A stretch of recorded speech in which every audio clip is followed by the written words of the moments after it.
right, looks like we're ready for the match. Let's dive into this, and I'll continue my thought. But yeah, this one is a pretty tried and true archetype. Blue-white spirits, and adding white Orchid Phantom into the mix here. Do you think it adds anything to the deck?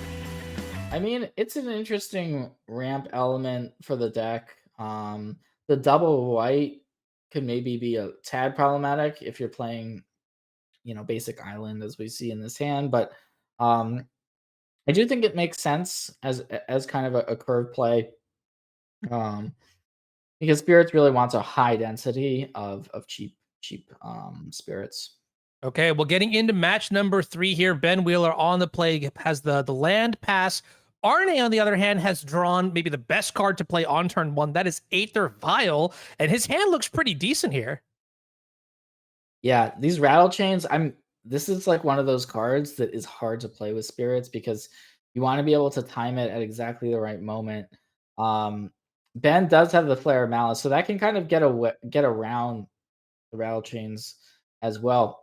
Now, the Mausoleum Wanderer, that's another interesting element, right? The spirits deck does have, you can sometimes convert your creatures into what you want them to be. So if he needs a counter for something like a Flare of Malice or that Unearth we see hiding in Ben's hand, perhaps he can use the Mausoleum Wanderer. But I think this is definitely, the situation definitely favors Ben. Yeah, I mean, especially looking at how MTGO Masters is lining up against a couple of these creatures in the hand here. I mean, I guess it's a one and done kind of thing, but I don't know. The whole deck, the whole is. Do we even have the combo here from Ben's side? No, we're one card short, maybe. Yeah, and the Warren Soul Trader plus the Marionette Apprentice just by itself is a ton of damage because you can start sacking, um, draining and then getting treasures, and then the Marionette Apprentice triggers each time an artifact goes away, as well as a creature. So that's a lot of damage. It can add up pretty quickly. Yeah, notably though, I think the apprentice doesn't let you gain life, which is why it's not always truly an infinite. But the fact that when you sack an artifact now will trigger life loss for your opponent is kind of a big deal and opens up a lot of other combo avenues. Now, moving here to Arne's side, we see a couple creatures coming into play here. Shacklegeist is the pickup. What is this turn going to look like for him, you think? They didn't find the third land. The Drogskell Captain, it looks like he's just going to have to play the Skyclave Apparition and the Drogskell Captain. They're off the table for this turn. So he has to really decide if he can play kind of a more defensive game plan with like a Shacklegeist tap, or maybe setting up a block with this Mausoleum Wanderer by flashing in some creatures. And it looks like he's hoping to be able to do that. So he's just going to take the more conservative route, and he's got the two flash spirits in his hand. So expect to see both of those, or It's even it doesn't have to be one of them. It's two out of the three, I should say. Yeah. Okay, well, this is a new zombie from Modern Horizons 3. It's a Cursed Marauder. I'm going to take a second to see how this is actually going to impact the board state, but this is one of those cards that I didn't actually expect to sort of make it out there. So a Cursed Marauder, 1 and a black for 2/1 zombie warrior. When it ETBs, each player sacrifices a non-token creature. So it's kind of like a what is it called? The flesh bag marauder. Is that the right one? But Yeah. just like for 2 mana. Yep. Interesting card Everything here. everything is cheaper with Modern Horizons 3. Right, the artifacts are going to come into the red zone. We're lining up blocks, and bang! Combat Yes. trick? So I'm wondering if he goes for the Bowmasters right now or holds off. I think holding off is going to be better. Because you have the rattle chains, and now something can grow in response to this, and that's going to cancel out. Okay, so he could have canceled out the Bowmaster trigger completely, right? Had he wanted to with the rattle chains, but instead he's just going to pump it. He's going to hold on to the rattle chains. I don't know about that play from Arne, actually. I kind of liked just playing the rattle chains there because it attacks for more damage, and then he wouldn't. Then Ben doesn't get that extra orc. So put yourself then in Arne's seat. Then why do you think he did it this way? What's the upside to it? Well, holding the rattle chains for another spot, like in response to another removal spell, I just don't know that there's that much spot removal in Ben's deck.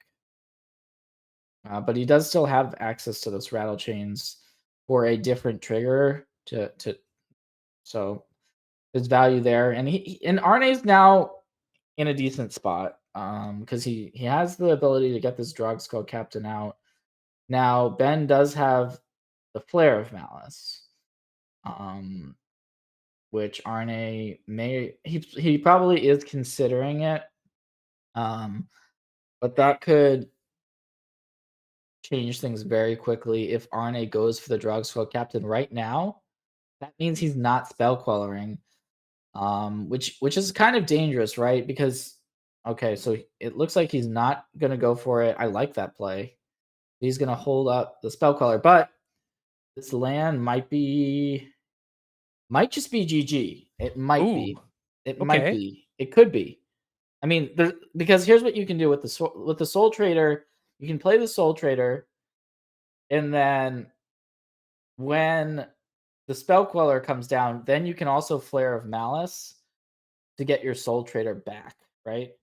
So the Soul Trader, I guess what Arne could also do is he could Skyclave Apparition the Warren Soul Trader. But there's a few different things he could do, and now if he takes all of this damage, which I'm kind of suspecting he will, then it's going to be more likely for Ben to be able to kill him, and with double Marionette Apprentice, I think this is a lethal from Ben here. I mean, that's kind of cool to see zombies take the first game down here. I'm all for it. Yeah, Warden Soul Trader it's really really powerful, and it's definitely a card that Arne's got on his mind right now. So he must be assuming now, like, all right, well, if you have it in your hand, then perhaps it's just better to hold one over the other. But the Flare of Malice, I mean, you can sort of get to see the Well, power. Oh, wait, Ben may not go for it. okay. Ben may go for a different line here. I think that the Soul Trader play would be potentially a lethal, but let's see how this works out. Oh, this is really cool. So it looks like Ben's going to try to play the Accursed Marauder, probably sacrifice it to itself, and then bring it back with Unearth. Yes, he could do that. He could also. Okay, so now we see the Aether Vial come down with a Skyclave Apparition. Okay, so he can Flare of Malice still.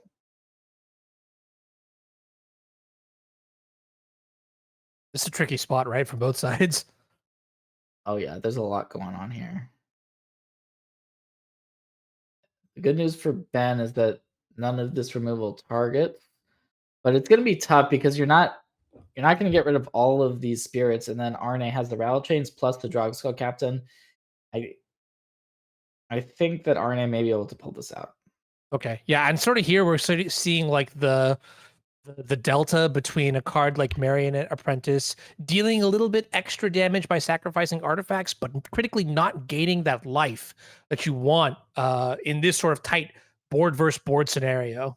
Now it is worth noting here that if Arne plays this Rattle Chains, that Orcish Bowmaster does trigger. So actually playing the Rattle Chains isn't really accomplishing anything. So he maybe let's see. So Arne sacks the Spectral Sailor. He sacrifices the Geist. He can put the on his next turn though. He can go Dragskull Captain to pump up. Ooh, okay. He's just gonna counter. Wait Oh, a that should be second. lethal lined up then, right? No, I don't because he's got the Orcish Bowmasters, right? Oh, Um, no, yeah, I guess the Bowmasters. No, okay, no, he can't sacrifice that. Never mind. Sorry, I don't know what I was saying with the Bowmasters. This is lethal. Yep, this is lethal. yep. Drog's still going to come in here, pump up the team, and Arne Huschenbeth taking game number 1 here against Zombies with his Azorius Spirits deck. Let's take a look at sideboarding here. Any key cards you see? I see a bunch of cards coming in here from Ben's side. The Fatal Pushes. Okay, Grist going out. And on the other side, I see Portable Hole. So basically, it's exactly as you would kind of expect it. A bunch of removal spells coming in from both creatures. Now, are there any cards that might not be good in either side going into the post board game? I think that both sides kind of want to just have a bunch of cheap cards. I'm curious if Arne wants to bring in these portable holes because Ben does have the ability to sacrifice creatures kind of in response to. He's also, I mean, Arne's got a lot of stuff in his sideboard. He's also got looks like a Celestial Purge and a Catilda for some life gain. So he's come fairly prepared. Arne has tuned his list to be pretty good for this type of format. And it looks like for Ben, he's taking out some of his slower cards like the reoccurring nightmare from Modern Horizons 3, just because it's a little bit slow to set that up. Okay, all right.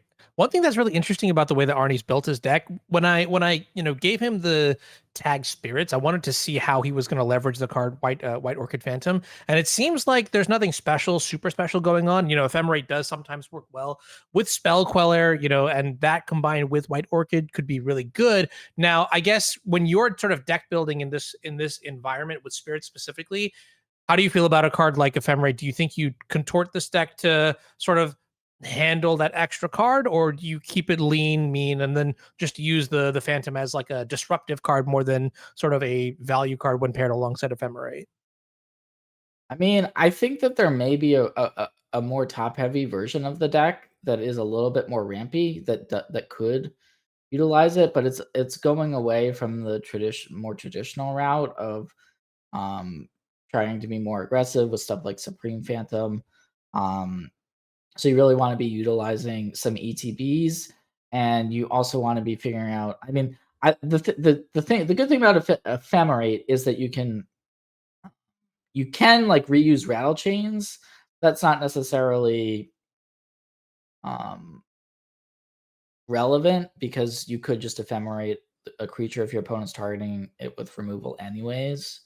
Um but ephemerate's definitely a card I like to see in modern. Whenever you do see it, It's a you fun know that card, there's some right? Yeah. spice. Yeah. Yeah. All right, let's take a look at these hands here going into game number 2. Arne Huschenbeth up 1 with Azorius Spirits against Ben Wheeler on Zombies. And I got to say, that 7 that Ben sent back, good, because it didn't look like it really did all too much. Same story here with Arne, but it looks like Arne's got a no-lander on 6. So, how do we feel about Ben's 6? Um then 6 is one land, right? Um so we're not loving it.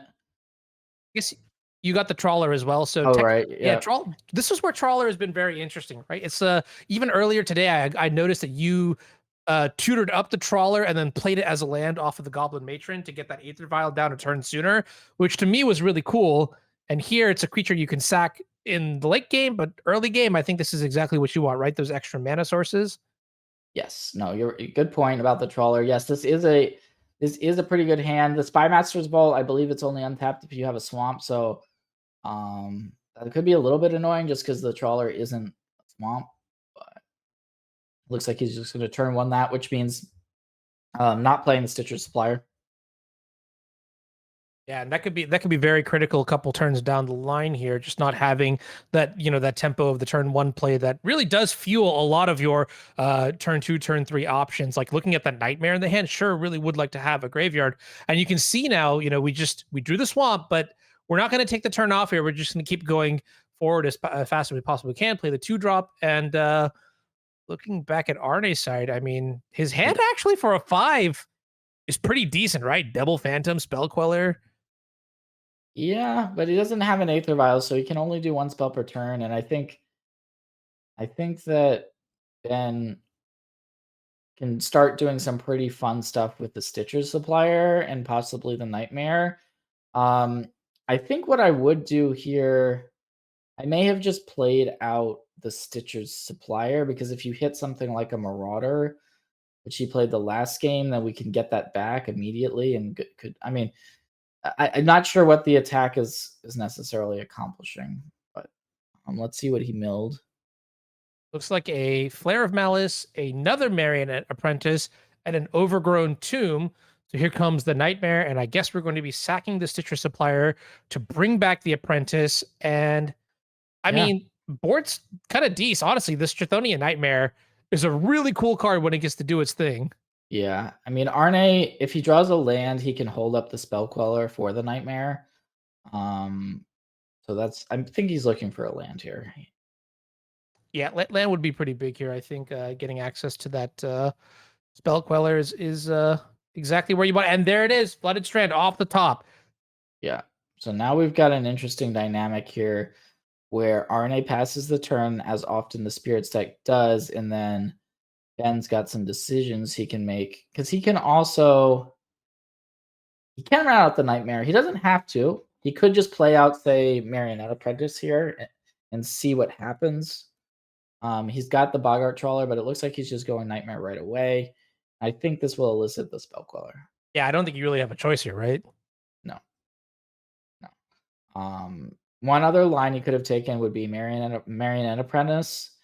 And then because he's got the Bowmaster, he could kind of try to navigate a little differently. He's also got the Spy Masters. He's got the land could end up mattering here potentially. We'll see.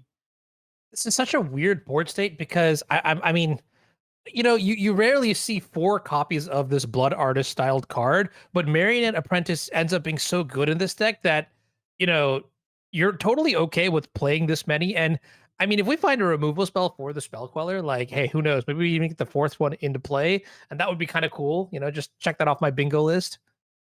I think what Arne is going to try to do is to try to figure out a way where he can race this situation, but I think what he wanted was another land because then he could have gotten Supreme Phantom plus another Spirit.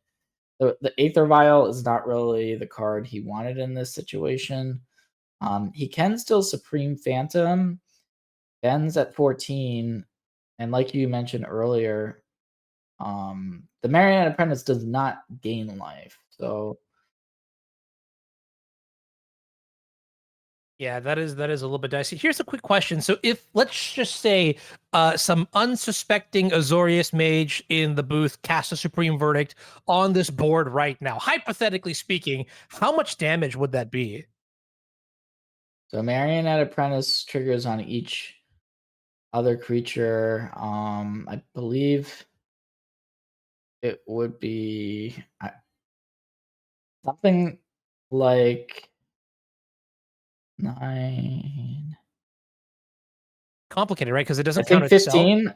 I want to 15? say Okay, something like that. Yeah. That's actually gross. And I think here you just have to start attacking. Oh yeah, oh yeah. I like this. Ben agrees. Sends the whole squad in. You want to block? Be my guest. But it looks like Ben might be dead on the following turn, right? Because there's 2 2-power creatures plus a 4-power creature. But he can play the Shambling Guest. Play the Shambling Guest. He could, yeah, he could try to Bowmasters his own gas, which I've done. I like the mono black necro deck, and that does that. Rattle chains can disrupt that, however. So yeah, it's just a bit of an awkward spot.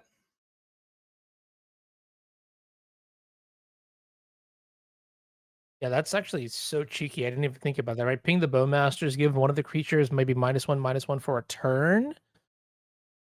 Yeah, but the rattle chains can then Yeah, come in and give hexproof, right? yeah. So I don't see how Ben solves this situation. Wow, this is actually crazy because imagine if the Marionette Apprentice could gain you even 1 life. Bowmasters could ping one of these tokens, and you know you'd be well in the race here. And I guess that's just not allowed, not happening.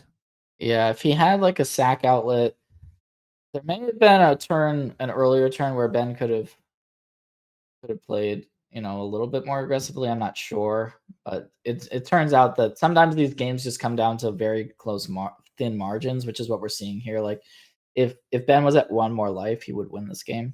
Yeah, yeah. Wow. And Arne is going to take it 2-0. He's going to be the pod champion for this week, featuring Blue-White Spirits that we just saw and earlier playing Merfolk in a crazy game number 3 where